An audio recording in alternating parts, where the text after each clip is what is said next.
Hey guys, आपका मेरे YouTube channel Hindi साहित्य संगम में एक बार फिर से बहुत बहुत स्वागत है। आज की जो क्लास है, इस क्लास में आप लोगों के लिए प्रैक्टिस सेट लेके आई हूँ। ये पहला प्रैक्टिस सेट है जिसमें 80 प्रश्न रखे गए हैं। ये जो 80 प्रश्न हैं ये संपूर्ण पाठ्यक्रम से देख के लिया गया है। तो चलिए आज का ये प्रैक्टिस सेट सॉल्व करते हैं। इससे पहले आप लोग एक पेपर और पेन लेके बैठें और जब हम क्वेश्चन को पढ़ रहे हैं आप लोग भी साथ साथ पढ़िए और इसका आंसर अपने पेपर पर लिखते जाइए। जब 80 प्रश्न सब ख़त्म हो जाए फिर आप लोग अपने आंसर को मिलाइएगा कितना सही हो रहा है और कमेंट बॉक्स में ज़रूर बताइएगा कि किसका कितना मार्क्स बन रहा है। ठीक है, ऐसा करने से आप लोगों को ये पता चलेगा कि कमज़ोरी कहाँ पर है, कौन सा टॉपिक आप लोगों का मजबूत है और कौन से टॉपिक पे आपको अभी ध्यान देने की ज़रूरत है। ठीक है, तो चलिए स्टार्ट करते हैं। यदि अभी तक आप हमारे चैनल को सब्सक्राइब नहीं किए हैं तो सब्सक्राइब कर लें और अपने दोस्तों में ज़्यादा से ज़्यादा शेयर करें। ठीक है, अगर आप चाहते हैं कि ये प्रैक्टिस सेट एग्ज़ाम तक डेली आपको मिलता रहे तो कमेंट बॉक्स में ज़रूर बताइएगा। मैं कोशिश करूँगी कि आप लोगों के लिए ये प्रैक्टिस सेट एग्ज़ाम तक देने की कोशिश करूँगी। ठीक है, तो चलिए देर ना करते हुए बढ़ते हैं पहले प्रश्न पर। पहला हमारा प्रश्न है, आदिकाल नामकरण किसने दिया? यहाँ टाइपिंग मिस्टेक है। आदिकाल नामकरण किसने दिया? Option A Hazari Prasad Dwivedi, option B Ramchandra Shukla ji, option C Ganpati Chandragupta, option D Garcin de Tassy. तो आदिकाल नामकरण किसने दिया? आचार्य हजारी प्रसाद द्विवेदी जी ने। अगर बात करें रामचंद्र शुक्ल जी की, रामचंद्र शुक्ल जी ने आदिकाल का नामकरण क्या रखा है? इन्होंने वीरगाथा काल कहा है। ठीक है, गणपति चंद्रगुप्त आदिकाल का नामकरण प्रारंभिक काल कहते हैं और गारसा दत्तासी इन्होंने नामकरण नहीं किया है। इनकी पुस्तक पूछी जाती है कि इनके ग्रंथ का नाम क्या है, तो इनके ग्रंथ का नाम है इस्तवार दला लिटरेचर एंदुए हिंदुस्तानी, जो कि फ्रेंच भाषा में लिखी गई थी। ठीक है, क्योंकि ये फ्रांस के विद्वान थे जिन्होंने हिंदी और उर्दू दोनों में इन्होंने दोनों कवियों को लेके, हिंदी और उर्दू के दोनों कवियों को लेके ग्रंथ में गारसा दत्तासी ने अपने ग्रंथ की रचना की थी। ठीक है, आगे बढ़ते हैं। प्रश्न नंबर दूसरा है, कृष्ण गीतावली काव्य कृति के लेखक हैं? Option A Surdas, option B Tulsidas, option C Narottam Das, option D Mirabai. तो कृष्ण गीतावली के लेखक हैं Tulsidas. Option B is right answer. ठीक है, अगर बात करें कृष्ण गीतावली किस भाषा में लिखी गई है, क्योंकि दोनों भाषाओं में ये रचना किए थे, अवधी और ब्रज में। ठीक है, तो कृष्ण गीतावली जो है ब्रज भाषा में लिखी गई थी। ठीक है, चलिए आगे देखते हैं। प्रश्न नंबर तीसरा, श्रृंगार रस का अस्थाई भाव है? ऑप्शन ए रति, ऑप्शन बी वात्सल्य, ऑप्शन सी उत्साह, ऑप्शन डी जुगुप्सा। तो श्रृंगार रस का अस्थाई भाव क्या हो जाएगा? रति हो जाएगा। ठीक है, अगला प्रश्न देखते हैं। प्रश्न नंबर 4 दिया है, हिंदी साहित्य का पहला इतिहास किसने लिखा? Option A Grierson, option B Tassy, option C Shiv Singh Sengar, option D Mishra Bandhu. Tassy कहने का मतलब गारसा दत्तासी। ठीक है, तो हिंदी साहित्य का पहला इतिहास किसने लिखा? गारसा दत्तासी ने। और ग्रंथ का नाम क्या था? इस्तवार दला लिटरेचर एंदुए हिंदुस्तानी। ठीक है, उसका प्रकाशन वर्ष पूछे तो 1839 और 1847 में रचना किए थे, 2 भागों में था। और जब दूसरा संस्करण प्रकाशित हुआ तो 1871 में, जिसमें कि 3 संस्करण हो गए। ठीक है, ये छोटी छोटी मगर गूढ़ बातें हैं, इसको याद रखिएगा। चलिए अगला प्रश्न देखते हैं। प्रश्न नंबर 5 है, उत्तर प्रदेश सरकार द्वारा सन 1947 ईस्वी में गठित देवनागरी लिपि सुधार समिति के अध्यक्ष थे? Option A doctor Dhirendra Verma, option B Sampurnanand, option C Acharya Narendra Dev, option D Radha Krishnan. तो आपका उत्तर हो जाएगा Acharya Narendra Dev. Option C is right answer. ठीक है, चलिए अगला प्रश्न देखते हैं। प्रश्न नंबर 6। प्रश्न नंबर 6 है, भरत मुनि ने रसों की संख्या मानी है। Option A 7, option B 8, option C 10, option D 5। तो भरत मुनि ने रसों की संख्या कितनी मानी है? 8 मानी है। रस सर्वमान्य मत से रस कितने माने जाते हैं? 9 माने जाते हैं। 9 रस किसने माना है ये भी पूछ सकता है। तो 9 रस अभिनव गुप्त ने माने हैं। ठीक है। अगर पूछे कि 8 ही रस मानते हैं भरत मुनि ने, तो किस रस को नहीं माना है? तो उन्होंने शांत रस को नहीं माना है, जिसका अस्थायी भाव होता है सम या निर्वेद, दोनों में से कोई एक लिखा रहता है। ठीक है। बाकी 8 रस को भरत मुनि ने माना है। अगला प्रश्न देखते हैं। प्रश्न नंबर 7। अभिज्ञान शाकुंतलम में अंक है। Option A 5, option B 6, option C 7, option D 8। तो अभिज्ञान शाकुंतलम में 7 अंक है। ठीक है। Option C is right answer. अगला प्रश्न देखते हैं। प्रश्न नंबर 8। प्रश्न नंबर 8 दिया है, धनिया और झुनिया किस उपन्यास के पात्र हैं? Option A Godan, option B Gaban, option C Karmabhoomi, option D रंगभूमि। तो यहाँ आपका उत्तर हो जाएगा ऑप्शन ए गोदान। गोदान में धनिया और झुनिया नामक पात्र रहते हैं। अगर पूछे गोदान किसकी रचना है? गोदान मुंशी प्रेमचंद की रचना है, जो कि 1936 में लिखी गई थी, 1936 में प्रकाशित हुई थी। ठीक है। ये बहुत ही इम्पोर्टेंट उपन्यास है, इसको ध्यान रखिएगा। अगर बात करें गबन, कर्मभूमि और रंगभूमि की, ये भी उपन्यास ही हैं और इनके भी रचनाकार प्रेमचंद जी हैं। ठीक है। प्रेमचंद, चारों उपन्यास के रचनाकार कौन है? प्रेमचंद। ठीक है। अगला देखिए प्रश्न नंबर 9। सुनीता उपन्यास के लेखक हैं। Option A Jainendra Kumar, option B Yashpal, option C Bhagwati Charan Verma, option D Vrindavan Lal Verma. तो सुनीता उपन्यास जैनेन्द्र कुमार द्वारा रचित है। ठीक है, लिखा गया है। आगे बढ़ते हैं प्रश्न नंबर 10 पे। आप लोग अपने उत्तर को नोट डाउन करते जाइएगा, लास्ट में मिलाइएगा कितना प्रश्न सही हो रहा है। पद्मावत में कुल कितने खंड हैं? Option A 68, option B 57, option C 59, option D 60।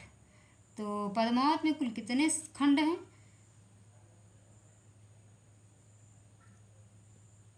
आपका उत्तर हो जाएगा ऑप्शन बी 57 खंड हैं। अगर पूछे पद्मावत किसकी रचना है, तो पद्मावत जायसी की रचना है। जायसी किस काल के कवि थे? भक्ति काल के। भक्ति काल में जो सूफी रचनाएं की जाती थी, उसी काल के ये कवि हैं, सूफी कवि हैं। चलिए अगला प्रश्न देखते हैं। प्रश्न नंबर 11। वर्तनी की दृष्टि से शुद्ध है। ऑप्शन ए ज्योत्सना, ऑप्शन बी ज्योत्सना, ऑप्शन सी ज्योत्सन, ऑप्शन डी ज्योतसन्ना। तो यहाँ आपका उत्तर हो जाएगा ऑप्शन डी ज्योत्सना। कई बार ये परीक्षा में पूछा जाता है, इसको ध्यान रखिएगा। अगला प्रश्न देखते हैं। प्रश्न नंबर 12। प्रश्न नंबर 12 का रहा है, खरगोश किस भाषा का शब्द है? Option A Farsi, option B Arabi, option C Hindi, option D Sanskrit. तो खरगोश किस भाषा का शब्द है? खरगोश फारसी भाषा का शब्द है। Option A is right answer. 13 number प्रश्न देखते हैं। विद्यालय का सही संधि विच्छेद है। ऑप्शन ए विद्या धन लय, ऑप्शन बी विद्या धन आलय, ऑप्शन सी विद्या धन अलय, ऑप्शन डी विद्या धन अलय। तो यहाँ आपका उत्तर हो जाएगा विद्या धन आलय। विद्या का मतलब अर्थ हो जाएगा विद्या, आलय यानी घर, विद्या का घर। ठीक है, बाकी सब कहीं ना कहीं कुछ त्रुटि है। चलिए नेक्स्ट प्रश्न देखते हैं। प्रश्न नंबर 14। अंग और अह को कहते हैं। ऑप्शन ए वियोगात्मक, ऑप्शन बी अयोगवाह, ऑप्शन सी पंचमाक्षर, ऑप्शन डी स्पर्श व्यंजन। अंग और अह को क्या कहते हैं? अयोगवाह कहते हैं। पंचमाक्षर किसको कहते हैं? अंग, य, ड़, न, म। ठीक, इसको क्या कहते हैं? पंचमाक्षर कहते हैं। ठीक है। स्पर्श व्यंजन, स्पर्श व्यंजन की संख्या पूछे कितनी होती है? स्पर्श व्यंजनों की संख्या होती है 25। इसको वर्गीय व्यंजन भी कहते हैं। स्पर्श व्यंजन को वर्गीय व्यंजन कहते हैं। कहाँ से कहाँ होता है? क से लेकर के म तक जो है स्पर्श व्यंजन कहलाते हैं। चलिए नेक्स्ट प्रश्न देखते हैं। प्रश्न नंबर 15। प्रश्न नंबर 15 है, महात्मा में समास है। ऑप्शन ए कर्मधारय, ऑप्शन बी तत्पुरुष, ऑप्शन सी छंद, ऑप्शन डी बहुव्रीहि। तो महात्मा में समास है कर्मधारय। महान आत्मा, ठीक, जिसमें पहले विशेषण लगा हो प्रथम पद में, वहाँ कर्मधारय समास होता है। अगला प्रश्न देखते हैं। तत्पुरुष की बात करें, तत्पुरुष में क्या होता है? तत्पुरुष में अंतिम पद प्रधान होता है। छंद में तो छंद तो समास ही नहीं, छंद तो अलग टॉपिक है। और बहुब्रीहि में दोनों पद अप्रधान होते हैं। कोई तीसरा पद जो होता है, जब उन दोनों से मिलकर तीसरा पद बनता है वही पद प्रधान होता है, वहाँ बहुब्रीहि समास होता है। समास कितने होते हैं? समास 6 होते हैं। चलिए नेक्स्ट प्रश्न देखते हैं। तितली किसका उपन्यास है? Option A Hazari Prasad Dwivedi, option B Jaishankar Prasad, option C Shukla ji, option D Hariaudh. जो तितली है तो तितली किसका उपन्यास है? जयशंकर प्रसाद का। कंकाल, तितली और इरावती, इन्होंने 3 ही उपन्यास लिखे हैं। जो पहला है, पहले कंकाल है, याद रखिएगा, कंकाल। फिर दूसरे नंबर पर लिखते हैं तितली और तीसरे नंबर पर लिखते हैं इरावती। ठीक है। अगर ये तीनों दे के पूछे, पीजीटी में पूछा गया कुछ प्रश्न है, अगर तीनों दे के पूछे कि इसमें से अपूर्ण उपन्यास कौन सा है, तो इरावती जो है अपूर्ण उपन्यास है। ठीक है, चलिए आगे बढ़ते हैं। आगे प्रश्न दिया है, प्रश्न नंबर 17। हंस पत्रिका के संपादक थे? Option A Rajendra Yadav, option B Premchand, option C Amrit Rai, option D कोई नहीं। तो यहाँ आपका उत्तर हो जाएगा, यहाँ तो 2 उत्तर सही है। राजेंद्र यादव और प्रेमचंद दोनों हंस पत्रिका के संपादक थे। ठीक है, ए और बी दोनों। नेक्स्ट प्रश्न देखते हैं। मुंशी प्रेमचंद का जन्म कब हुआ? ऑप्शन ए 1884 ईस्वी में, ऑप्शन बी 1880 ईस्वी में, ऑप्शन सी 1889 ईस्वी में, ऑप्शन डी 1897 ईस्वी में। तो यहाँ आपका उत्तर क्या हो जाएगा? इनका जन्म हुआ था 1880 ईस्वी में। Option B is right answer. अगला प्रश्न देखते हैं, प्रश्न नंबर 19। प्रश्न नंबर 19 दे रहा है, साये में धूप लिखा है। ऑप्शन ए रघुवीर Sahay, option B Arun Kamal, option C Dushyant Kumar, option D Sarveshwar Dayal. तो साये में धूप किसका है? दुष्यंत कुमार का। Option C is right answer. अगला प्रश्न देखते हैं, प्रश्न नंबर 20। सिंह द्वार में समास है। ऑप्शन ए तत्पुरुष समास, ऑप्शन बी कर्मधारय समास, ऑप्शन सी बहुब्रीहि समास, ऑप्शन डी अव्ययीभाव समास। तो सिंह द्वार में कौन सा समास है? तत्पुरुष समास। सिंह के लिए द्वार, ठीक, सिंह के लिए द्वार, इसमें कारक चिन्ह आ जा रहा है, तो जिसमें कारक चिन्ह का प्रयोग हो जाता है वहाँ पर तत्पुरुष समास होता है। अगर पूछे तत्पुरुष समास में कौन सा पद प्रधान होता है, तो तत्पुरुष समास में अंतिम पद प्रधान होता है। अव्ययीभाव समास की बात करें तो इसमें अव्यय शब्द आते हैं, जैसे प्रति हो गया, दिन हो गया, उपसर्ग टाइप के शब्द आते हैं, तो इससे आप पहचान सकते हैं। और कर्मधारय और बहुब्रीहि की चर्चा अभी हम ऊपर किए हैं। चलिए नेक्स्ट प्रश्न देखते हैं, 21 नंबर प्रश्न। अपनी केवलधार काव्य संकलन किसका है? Option A Arun Kamal, option B Kedarnath Agrawal, option C Sarveshwar Dayal Saxena, option D Kedarnath Singh. तो अपनी केवलधार अरुण कमल की रचना है। ठीक है, चलिए प्रश्न नंबर 22 देखते हैं। प्रश्न नंबर 22 दिया है, मीरा के गुरु कौन थे? Option A Kabir, option B Surdas, option C Tulsidas, option D Raidas. तो मीरा के गुरु का नाम था Raidas. Option D is right answer. ये जो चारों कवि हैं, चारों लोग भक्ति काल के कवि हैं। चलिए नेक्स्ट प्रश्न देखते हैं, प्रश्न नंबर 23। पायो जी मैंने राम रतन धन पायो में अलंकार है। ऑप्शन ए श्लेष अलंकार, ऑप्शन बी रूपक अलंकार, ऑप्शन सी उपमा अलंकार, ऑप्शन डी यमक अलंकार। तो पायो जी मैंने राम रतन धन पायो में रूपक अलंकार होता है। कई बार ये प्रश्न पूछा गया है। 24 नंबर प्रश्न देखते हैं, जंगम का विलोम होगा। ऑप्शन ए अस्थावर, ऑप्शन बी पुष्ट, ऑप्शन सी स्थिर, ऑप्शन डी पूर्ण। तो जंगम का विलोम शब्द होता है अस्थावर। 25 नंबर प्रश्न देखते हैं। जो इजी प्रश्न होंगे उन पे हम विशेष चर्चा नहीं करेंगे, आगे बढ़ते चलेंगे। 25वां नंबर प्रश्न दिया है, चंडी चरित्र किसकी रचना है? ऑप्शन ए गुरु Govind Singh, option B Guru Arjun Singh, option C Ramdas, option D Tegh Bahadur. तो चंडी चरित्र जो है रचना है गुरु गोविंद सिंह की। ठीक है, अर्जुन सिंह की बात करें, गुरु गोविंद सिंह और अर्जुन सिंह ये सिख थे, सिख गुरु थे। ठीक है, अर्जुन सिंह की बात करें तो सिखों के 5वें गुरु माने जाते हैं। ठीक है, अगला प्रश्न देखते हैं, 26 नंबर। चतुरी चमार किसका उपन्यास है? Option A Agyeya, option B Nirala, option C Jainendra, option D Muktibodh. Chaturi Chamar उपन्यास है निराला की। ठीक, निराला छायावादी कवि हैं। 27 नंबर प्रश्न देखते हैं। लाल तारा के रचनाकार हैं? Option A Uday Shankar Bhatt, option B Ram Vriksh Benipuri, option C Nirala, option D Hariaudh. तो लाल तारा के रचनाकार हैं Ram Vriksh Benipuri, option B right answer. अगला प्रश्न देखते हैं 28 नंबर। भक्ति काल को सर्वप्रथम स्वर्ण युग कहा है? Option A Garcin de Tassy, option B Grierson, option C Acharya Shukla, option D Mahavir Prasad Dwivedi. तो भक्ति काल को स्वर्ण युग किसने कहा?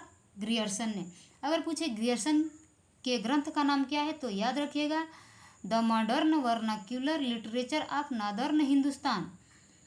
अगर इसकी भाषा पूछे तो ये अंग्रेजी में लिखी गई थी। और एक प्रश्न और यहाँ पुटअप करता है कि सच्चे अर्थों में लिखा गया हिंदी का प्रथम ग्रंथ कौन सा है? तो अगर यहाँ पे सच्चे अर्थ और सही अर्थ का प्रयोग कर दे तो इनके ग्रंथ का नाम याद रखिएगा ग्रियर्सन के। अगर पहले ग्रंथ की बात करें तो गारसा दत्तासी, जो कि हम अभी ऊपर चर्चा किए हैं। चलिए 29 नंबर प्रश्न देखते हैं। श्रिद जो शब्द यहाँ है, श्रिद किसका पर्याय है? Option A Lakshmi, option B Kuber, option C Vishnu, option D Ram. तो श्रिद जो है कुबेर का पर्याय है, option B is right answer. 30 number प्रश्न देखते हैं। मरकट का अर्थ है? ऑप्शन ए तोता, ऑप्शन बी मैना, ऑप्शन सी भालू, ऑप्शन डी बंदर। तो मरकट का अर्थ होता है बंदर, option D is right answer. 31 number प्रश्न देखते हैं। सरस्वती पत्रिका के संपादक कौन है? Option A Shukla ji, option B Mahavir Prasad Dwivedi, option C Premchand, option D Ganesh Shankar विद्यार्थी।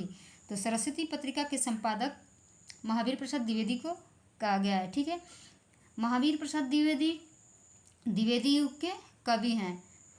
और एक और यहाँ पे प्रश्न पूछा जाता है कि श्याम सुंदर दास कब से कब तक सरस्वती पत्रिका के संपादक रहे और महावीर प्रसाद द्विवेदी कब से कब तक सरस्वती पत्रिका के संपादक रहे? तो याद रखिएगा सरस्वती पत्रिका का संपादन किया गया था 1900 में। तो 1900 से लेकर 1902 तक श्याम सुंदर दास जी थे और 1903 से लेकर के 1920 तक महावीर प्रसाद द्विवेदी थे। ठीक है, 1920 तक। ये प्रश्न बहुत ही इम्पोर्टेंट है और कई बार परीक्षा में पूछा जाता है। डेट को लेकर कंफ्यूज मत होइएगा, इसको नोट डाउन कर लीजिएगा। चलिए आगे बढ़ते हैं। आगे प्रश्न दिया है 32 नंबर। प्रथम दलित उपन्यास लिखा है? Option A Jaiprakash Kardam, option B Om Prakash Valmiki, option C Hiradom, option D doctor Dharamvir. तो प्रथम दलित उपन्यास किसने लिखा है? जयप्रकाश करदम ने लिखा है। ठीक है, चलिए 33 नंबर प्रश्न देखते हैं। आत्मजयी के लेखक हैं? Option A Kunwar Narayan, option B Dushyant Kumar, option C Jainendra Kumar, option D Dharmveer Bharati. तो आत्मजयी के लेखक हैं कुंवर नारायण। ये भी प्रश्न कई बार पूछा गया है, बहुत ही चर्चित रचना है। 34 नंबर प्रश्न देखते हैं। निर्मल वर्मा का चर्चित कहानी संग्रह है? Option A Parinde, option B Talash, option C Banjara, option D कोई नहीं। तो परिंदे है। परिंदे का प्रकाशन वर्ष यदि पूछे तो शायद 1960 लिखा होता है, कहीं 61, लेकिन नेट के सिलेबस में लगा हुआ है परिंदे, वहाँ पे इसका प्रकाशन वर्ष दिया है 1961। ठीक है, 35 नंबर प्रश्न देखते हैं। प्रत्यक्ष में संधि है? ऑप्शन ए गुण संधि, ऑप्शन बी दीर्घ संधि, ऑप्शन सी अयादि संधि, ऑप्शन डी यण संधि। तो प्रत्यक्ष में संधि हो जाएगा प्रतिधन अक्ष, यानी कौन सा प्रत्यक्ष, यण संधि हो जाएगा, option D is right answer. ठीक है, जहाँ य व आए, य व र और उसके पहले आधा कोई भी अक्षर आए तो इससे आप लोग गेस कर लीजिएगा कि यहाँ पे यण संधि है। जहाँ ए और ओ की मात्रा हो वहाँ पे गुण संधि। दीर्घ तो इजी है सबके लिए, आयादी भी पता चल जाता है। 36 नंबर प्रश्न देखते हैं। उदयभान चरित लिखा? Option A Inshallah Khan, option B Sada Sukhlal, option C Sadal Mishra, option D Lallu Lal. तो उदयभान चरित के रचनाकार हैं इंसाल्लाह खां। ठीक है, गद्य लेखक थे जब गद्य का आरंभ हुआ था उस टाइम के ये चारों रचनाकार हैं। फोर्ट विलियम कॉलेज की स्थापना हुई थी 1800 में, उस टाइम इन लोगों का नाम आया था। रूपाभ के संपादक हैं option A Nirala, option B Pant, option C Harivansh, option D कोई नहीं। तो रूपाभ के संपादक कौन माने जाते हैं? पंत। पंत अगर पूछे पंत किस काल के कवि हैं? छायावादी कवि हैं। निराला भी छायावादी कवि हैं। 38 नंबर प्रश्न देखते हैं। सुदामा चरित लिखा, option A Narottam Das, option B Surdas, option C Mirabai, option D Nanddas. Sudama Charit के रचनाकार हैं नरोत्तम दास। 39 नंबर प्रश्न देखिए। सुजान सागर के लेखक हैं, option A Ghananand, option B Bodha, option C Bihari, option D Raslin. तो सुजान सागर के रचनाकार हैं घनानंद। घनानंद किस काल के कवि थे? तीनों कवि जो हैं रीतिकालीन कवि हैं, जिसमें घनानंद को रीति मुक्त कवि कहा जाता है। ये रीति मुक्त कवि हैं। इनकी प्रेमिका के बारे में भी पूछा जाता है, इनकी प्रेमिका का नाम क्या था? तो इनकी प्रेमिका का नाम सुजान था। ठीक है। और बिहारी की बात करें तो बिहारी रीति सिद्ध कवि थे, जिन्होंने एक रचना की थी बिहारी सतसई, जिसमें 713 दोहे थे। वही एक रचना करके इनकी कृति अमर हो गई। चलिए आगे प्रश्न देखते हैं। प्रश्न नंबर 40। झस सफरी पर्याय है, ऑप्शन ए सागर, option B train, option C मछली, ऑप्शन डी घोड़ा। तो झस मतलब मछली होता है, तो झस और सफरी का क्या हो जाएगा? यहाँ पे उत्तर आपका हो जाएगा ऑप्शन सी मछली। 41 नंबर प्रश्न देखते हैं। मीराबाई का मल्हार लिखा, option A Nanddas, option B Mirabai, option C Chhit Swami, option D Tulsidas. तो मीराबाई का मल्हार किसने लिखा? मीराबाई ने। और मीराबाई की बात करें तो मीराबाई भक्ति काल में रचना की थी। आगे देखते हैं। जिंदगी नामा किसकी रचना है? Option A Krishna Sobti, option B Mridula Garg, option C Mannu Bhandari, option D Usha Priyamvada. तो जिंदगी नामा कृषा सोबती की रचना है। ये भी नेट के सिलेबस में लगा हुआ है, बहुत ही इम्पोर्टेंट है। 43 नंबर प्रश्न देखते हैं। कुलेसरा बहू किसकी कहानी है? Option A Bipin Agrawal, option B Kusum Kumar, option C Kusum Viyogi, option D Bipin Bihari. Kulesara Bahu जो है कुसुम वियोगी की कहानी है। Option C is right answer. 44 number प्रश्न देखते हैं।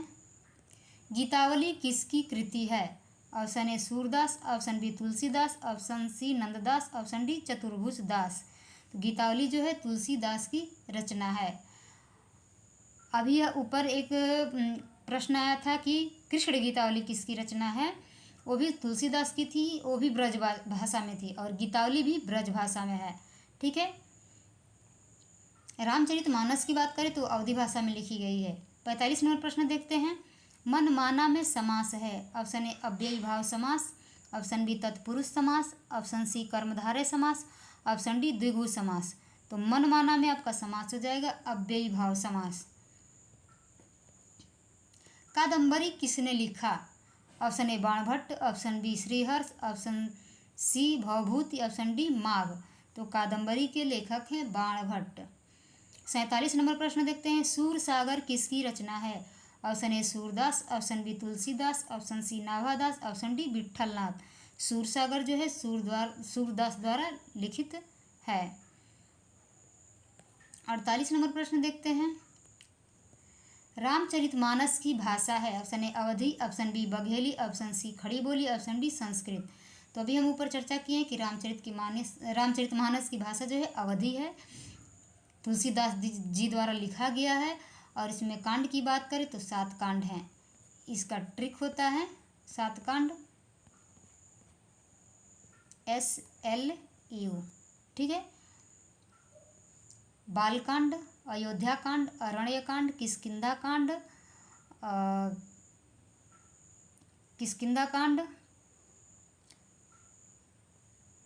सुंदरकांड, लंका कांड और उत्तरकांड। सबसे लास्ट में है उत्तरकांड। इन 7 कांड में से जो उत्तरकांड है लास्ट का, वो भी नेट के सिलेबस में है, बहुत ही इम्पोर्टेंट है। चलिए अगला देखते हैं। 49 नंबर प्रश्न है। डॉक्टर संपूर्णानंद की रचना का नाम है? ऑप्शन ए हिंदी भाषा की उत्पत्ति, ऑप्शन बी आचरण की सभ्यता, ऑप्शन सी गेहूं बनाम गुलाब, ऑप्शन डी भाषा की शक्ति। तो डॉक्टर संपूर्णानंद की रचना का नाम है भाषा की शक्ति। Option D is right answer. 50 number प्रश्न देखते हैं। भला मैं क्या कर सकता हूँ में भला शब्द है। ऑप्शन ए अव्यय, ऑप्शन बी संज्ञा, ऑप्शन सी सर्वनाम, ऑप्शन डी विशेषण। तो भला जो है अव्यय है, ठीक है। अव्यय को अविकारी के नाम से भी जाना जाता है। 4 होते हैं विकारी शब्द और 4 होते हैं अविकारी शब्द, ठीक है। जिसमें विकारी में आता है संज्ञा, सर्वनाम, विशेषण और क्रिया। और अविकारी की बात करें तो क्रिया विशेषण, समुच्चय बोधक, संबंध बोधक और विस्मयादि बोधक। चलिए आगे बढ़ते हैं। 51 नंबर प्रश्न दिया है। सबसे बड़ा सिपहिया के रचनाकार हैं। Option A Virendra Kumar, option B Virendra Jain, option C Mithileshwar, option D Govind Mishra. तो आपका उत्तर हो जाएगा वीरेंद्र जैन। 52 नंबर प्रश्न है। छायावाद की पहली रचना मानी जाती है। Option A Jharna, option B Pallav, option C Kamayani, option D Lahar. तो छायावाद की पहली रचना झरना को माना जाता है, जिसका प्रकाशन वर्ष है 1918। पल्लव कामायनी की बात करें, ए बी जयशंकर प्रसाद की है 1935 में। झरना कंफ्यूजन हो रहा है, झरना और लहर में पता नहीं कौन 1933 में और 1918 में। हाँ सही है, लहर जो है 1933 में है और झरना 1918 में। पल्लव की बात करें तो ये तो प्रसाद की नहीं है, पंत की रचना है पल्लव, ठीक है। चलिए आगे बढ़ते हैं। प्रश्न नंबर 53। हिंदी शब्दानुशासन लिखा। Option A Hemchand, option B Kamta Prasad, option C Kishoridas Vajpeyi, option D Narendra Verma. तो हिंदी शब्दानुशासन किसने लिखा है? तो हिंदी शब्दानुशासन किशोरीदास वाजपेयी ने, किशोरीदास वाजपेयी ने, ठीक है। इसी से रिलेटेड कंफ्यूज करने वाली एक रचना है सिद्ध हेमचंद्र शब्दानुशासन, ठीक है। तो वो हेमचंद्र की रचना है, जिसमें सिद्ध हेमचंद्र शब्दानुशासन है तो हेमचंद्र की रचना है, और हिंदी शब्दानुशासन किशोरीदास वाजपेयी की है। आगे बढ़ते हैं। प्रश्न नंबर 54। ऋतु संहार लिखा। Option A Kalidas, option B Bhavabhuti, option C Dandi, option D Banabhatta. तो ऋतु संहार किसने लिखा? कालिदास ने। 55 नंबर प्रश्न देखते हैं। करुणालय किसका गीति नाट्य है? Option A Jaishankar Prasad, option B Pant, option C Nirala, option D Mahadevi. तो करुणालय किसकी रचना है, किसका गीति नाट्य माना जाता है? तो जयशंकर प्रसाद का है। ये चारों छायावादी कवि हैं। छायावाद के चतुष्टयी कहे जाते हैं और स्तंभ कहे जाते हैं छायावाद के। अगला प्रश्न देखते हैं। प्रश्न नंबर 56। प्रथम संस्मरण किस पत्रिका में छपा? प्रथम संस्मरण किस पत्रिका में छपा? Option A Saraswati, option B Madhuri, option C Maryada, option D Indu. तो प्रथम संस्मरण जो है सरस्वती पत्रिका में छपा था। गमन का विलोम है। ऑप्शन ए आना, ऑप्शन बी जाना, ऑप्शन सी आगमन, ऑप्शन डी रुकना। तो गमन का अर्थ होता है, गमन माने जाना, आगमन माने आना, आगमन यानी विलोम हो जाएगा, ऑप्शन सी आगमन। 58 नंबर प्रश्न देखते हैं। प्रेरणा कहानी किसने लिखी? Option A Amrit Rai, option B Premchand, option C Jaishankar Prasad, option D Hazari Prasad. तो प्रेरणा कहानी किसने लिखी है? प्रेमचंद ने। अमृत राय प्रेमचंद के बेटे का नाम है। 59 नंबर प्रश्न देखते हैं। अतनु पर्याय है। Option A Kamdev, option B Rati, option C Surya, option D Shiv. तो अतनु का पर्याय क्या हो जाएगा? अतनु का पर्याय होगा कामदेव। 60 नंबर प्रश्न देखते हैं। क कौन सी ध्वनि है? ऑप्शन ए अल्प प्राण, ऑप्शन बी महाप्राण, ऑप्शन सी स्वर, ऑप्शन डी अंतस्थ। तो क है अल्प प्राण, ठीक है। अल्प प्राण, महाप्राण, अघोष और सघोष आप लोग याद रखिएगा, ठीक है। चलिए, बिहारी सतसई में कुल दोहे हैं। Option A 719, option B 715, option C 721, option D 726। 61 number प्रश्न का उत्तर है ऑप्शन ए 719। बिहारी सतसई किसकी रचना है? तो बिहारी की। बिहारी किस काल के कवि थे? रीतिकाल के कवि थे। रीतिकाल में रीति सिद्ध धारा के कवि थे, ठीक है। रीतिबद्ध, रीति सिद्ध और रीति मुक्त 3 धाराएं चलते थे। अगला प्रश्न देखते हैं। प्रश्न नंबर 62, भर पेट में कौन सा समास है? ऑप्शन ए कर्मधारय समास, ऑप्शन बी अव्ययीभाव समास, ऑप्शन सी तत्पुरुष समास, ऑप्शन डी द्वंद्व समास। भर पेट में कौन सा समास है? अव्ययीभाव समास। Option B is right answer. 63 number प्रश्न देखते हैं, विद्यापति के कुल कितने ग्रंथ हैं? Option A 16, option B 17, option C 12, option D 13। तो विद्यापति के कुल 16 ग्रंथ हैं। Option A is right answer. 64 number प्रश्न देखते हैं, शुद्ध है? ऑप्शन ए द्वंद्व, ऑप्शन बी द्वंद्व, ऑप्शन सी द्वंद्व, द्वंद्व, ऑप्शन डी द्वंद्व। ठीक, तो यहाँ आपका उत्तर क्या हो जाएगा? द्वंद्व। जहाँ द्वंद्व होगा वही सही होगा, ये ऑप्शन ए द्वंद्व है। 65 नंबर प्रश्न देखते हैं। 65 नंबर प्रश्न दिया है, विश्वविद्यालय कैसा शब्द है? ऑप्शन ए शंकर, ऑप्शन बी यौगिक, ऑप्शन सी योग रूढ़, ऑप्शन डी रूढ़। तो विश्वविद्यालय यौगिक शब्द है। Option B is right answer. 66 number प्रश्न देखते हैं, को किस विभक्ति का चिन्ह है? ऑप्शन ए कर्ता, ऑप्शन बी कर्म, ऑप्शन सी कर्ण, ऑप्शन डी संप्रदान। तो को कर्ता ने कर्म को, यानी option B is right answer. चलिए नेक्स्ट प्रश्न देखते हैं, प्रश्न नंबर 67, य और अलावा को कहते हैं? ऑप्शन ए उष्म, ऑप्शन बी अंतस्थ, ऑप्शन सी संयुक्त, ऑप्शन डी स्पर्श। तो य और अलावा को अंतस्थ व्यंजन कहते हैं, अंतस्थ कहते हैं। Option B is right answer. 68 number प्रश्न देखते हैं, ज्ञ का निर्माण हुआ है? ज्ञ का निर्माण किससे हुआ है? तो यहाँ आपका उत्तर होगा, यहाँ हलंत होना चाहिए, इसमें किसी एक में, दोनों में एक जैसे हो गया। अगर इसमें हलंत लगा दे तो ऑप्शन बी उत्तर हो जाएगा। 69 नंबर प्रश्न देखते हैं, यामा किसका काव्य संकलन है? बंग महिला, सुभद्रा कुमारी चौहान, महादेवी वर्मा, गीताश्री। महादेवी वर्मा का है यामा, इस पे जिस पे इनको साहित्य ज्ञानपीठ पुरस्कार मिला था। 70 नंबर प्रश्न देखते हैं, भाषा की सबसे छोटी इकाई है? शब्द, वर्ण, व्यंजन, वाक्य। तो भाषा की सबसे छोटी इकाई कौन होती है? वर्ण। अरविंद किसका पर्याय है? आम, गेंदा, कमल, गुलाब। तो अरविंद कमल का पर्याय है। Option C is right answer.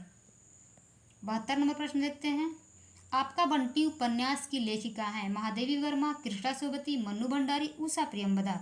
तो आपका बंटी जो है मन्नू भंडारी की रचना है, उपन्यास है, जिसमें तलाक और उस बेटे जिसका नाम बंटी रहता है उसको, उसकी कहानी को दर्शाया गया है। तो चलिए, कहानी लंबी है, बाद में बात करेंगे।